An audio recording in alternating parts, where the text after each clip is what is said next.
Bismillah, kita lanjut lagi ya. Langsung aja mengejar waktu. Nah, selanjutnya unsur intrinsik cerita fantasi, sudut pandang. Bagian ke-6, sudut pandang. Posisi pengarang dalam membawakan suatu cerita. Pada umumnya ada dua jenis sudut pandang, yaitu yang pertama sudut pandang orang pertama dan kedua sudut pandang orang ketiga. Sudut pandang orang pertama yaitu sudut pandang ini biasa diceritakan oleh kata ganti orang pertama, yaitu aku, saya, atau kami.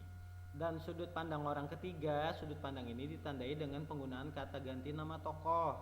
Dia, ia, dan juga mereka. Itu orang ketiga ya. Kalau orang pertama, aku, saya, atau kami.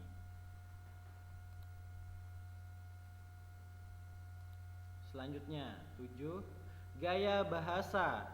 Bahasa yang digunakan variatif, ekspresif, dan menggunakan ragam percakapan, bukan bahasa formal.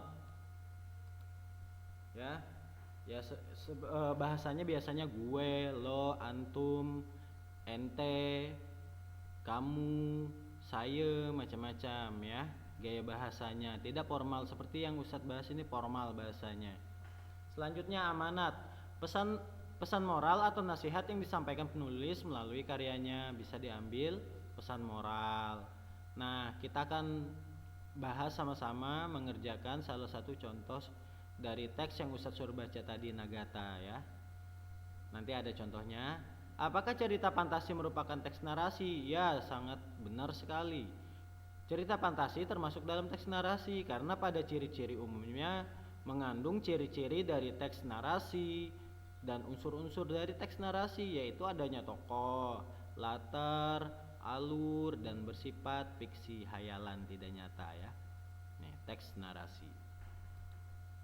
Nah, setelah kita memahami unsur intrinsik, ada 8 tadi cerita fantasi tersebut. Sekarang kita akan mencoba menentukan unsur intrinsik dari cerita fantasi yang berjudul Kekuatan Ekor Biru Nataga Ugi Agustono. Tapi sebelum itu, yaitu Ustadz suruh tadi baca di WhatsApp, di tugas, di grup, baca dulu halaman 45 sampai 47. Jika sudah baca, kita kerjakan sama-sama ya. Kekuatan ekor biru Nataga. Yang pertama tadi ya tema kan. Temanya yaitu pertempuran dalam berjuang membela tanah air. Itu ada di paragraf pertama halaman 45 paling bawah, itu temanya. Selanjutnya tokoh utamanya siapa? Ya, Nataga. Tokoh pendampingnya yaitu Dewi Kabut, Semut, Rayap, para tikus, dan pasukan serigala. Penokohan protagonis apa tadi? Tokoh yang baik ya. Nagata sifatnya pemberani, bijak dalam mengambil keputusan. Dewi Kabut suka membantu. Semut, Rayap, dan para tikus itu karakter yang baik. Antagonis pasukan serigala, ya antagonis yang jahat ya. Pasukan serigala, serakah, dan sombong. Untuk tritagonisnya nggak ada di sini ya, karena tidak ada yang menengahi perang tersebut. Keempat, alurnya ceritanya maju, jalan ceritanya maju ya. Tidak ada ke masa lalu, tidak ada ke masa depan. Selanjutnya, latar waktunya apa? Coba dicek di bukunya tadi. Ya, hari itu hari di mana pasukan Nataga berjuang hingga titik darah penghabisan untuk membela tanah air tercinta.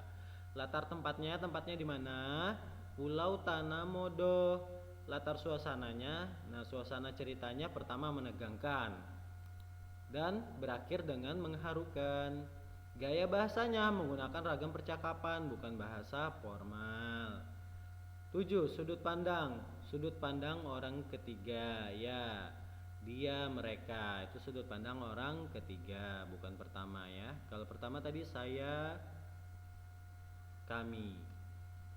Nah, amanat. Jangan putus asa dan merasa takut dalam memperjuangkan sesuatu yang kita miliki. Yakinlah tidak ada perjuangan yang tidak membuahkan hasil selama kita berada dalam kebenaran. Itu ada 8. Nah, tugasnya kurang lebih seperti ini. Nanti ada ya, silahkan di screenshot. Ini juga boleh di screenshot, sebelumnya juga boleh di screenshot. Untuk bahan ajar, pertimbangan. Oh, begini 1 sampai 8. Unsur intrinsiknya, jadi saya harus isi juga begitu. Ya. Nah, ini tugasnya silahkan di screenshot. Ustadz kasih waktu 3 detik untuk screenshot. Ya, sudah ya. Tentukan unsur intrinsik dari cerita fantasi yang berjudul Anak Rembulan Negeri Misteri di Balik Pohon Kenari. Itu setelah Nagata ya. Ada itu. Nah, tentukan tema, tokoh, penokohan, alur, latar, gaya bahasa, sudut pandang, dan amanatnya. Kerjakan ya, 8 ini dikumpul nanti di Ustadz. Jenis cerita fantasi. Nah, tadi sudah ciri-ciri, unsur intrinsik, sekarang jenis cerita fantasi ya. Nah, di jenis cerita fantasi dibagi beberapa jenis berdasarkan kesesuaian dalam kehidupan nyata. Bisa di screenshot juga boleh. Berdasarkan kesesuaian dalam kehidupan nyata itu ada 2. Ada fantasi total dan fantasi sebagian irisan. Nah, fantasi total itu semua yang terdapat pada cerita tidak terjadi dalam dunia nyata atau hanya rekaan pengarangnya saja. Jadi memang gak ada di dunia nyata. Contohnya Naruto, gak ada di dunia nyata kan. Fantasi sebagian irisan. Nah, berisi cerita yang sebagian merupakan imajinasi pengarang dan sebagian mengambil dari kehidupan nyata. Contohnya ini di fantasi sebagian irisan ini yang kedua tadi, Negeri Misteri di Balik Pohon Kenari, Anak Rembulan. Nah, ini fantasi sebagian karena sebagian cerita merupakan imajinasi pengarang dan sebagian mengambil dari kehidupan nyata. Fantasi total tadi juga salah satu contoh Nagata ya, karena dia tidak ada di dunia nyata. Lanjut. Kedua, berdasarkan latar cerita. Berdasarkan latar cerita itu ada fantasi sejaman, fantasi lintas waktu. Nah, fantasi sejaman ini berisi cerita yang terjadi pada satu zaman atau satu masa saja, yakni masa kini atau masa lampau atau masa depan yang akan datang atau masa yang akan datang atau futuristik, masa depan ya. Nah, dan kemudian fantasi lintas waktu berisi cerita yang terjadi pada 2 zaman, yakni cerita masa kini dengan masa lampau dan masa kini dengan masa yang akan datang. Nah, kita akan bahas contohnya. Nah, kekuatan ekor biru Nataga, Anak Rembulan Negeri Misteri di Balik Pohon Kenari. Nah, kita lihat kategorinya apa. Kalau Nataga, fantasi total, hayalan ya. Kalau Anak Rembulan, fantasi sebagian irisan, berarti ada sebagian dari dunia nyata. Nah, alasan atau buktinya kita harus menunjukkan hujahnya ya, buktinya. Nah, pada kisah kekuatan ekor biru Nataga, seluruh tokoh, latar waktu maupun tempat serta peristiwa yang diceritakan tidak terjadi pada dunia nyata. Seluruh cerita merupakan imajinasi pengarangnya saja. Sedangkan cerita Anak Rembulan, tokoh, latar waktu maupun tempat serta peristiwa sebagian terdapat di dunia nyata. Ketika cerita beralih kepada Mbok Rimbi yang merupakan jelmaan iblis, Mahasesuro dan Lembu Suro dari legenda Gunung Kelut. Ini Gunung Kelut ada kan? Si Arce, si putri Belanda yang dapat mengubah dirinya menjadi burung kenari, dan Sri Ratu yang dijuluki setan merah.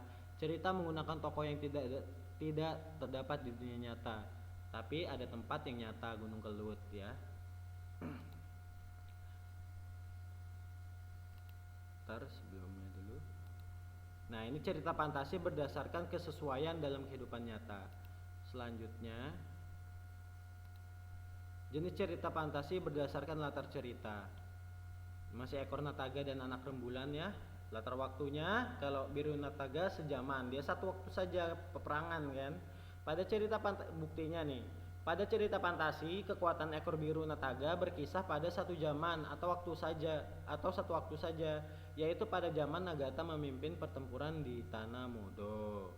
Nah, sedangkan Anak Rembulan latar lintas waktu masa kini dan masa lampau.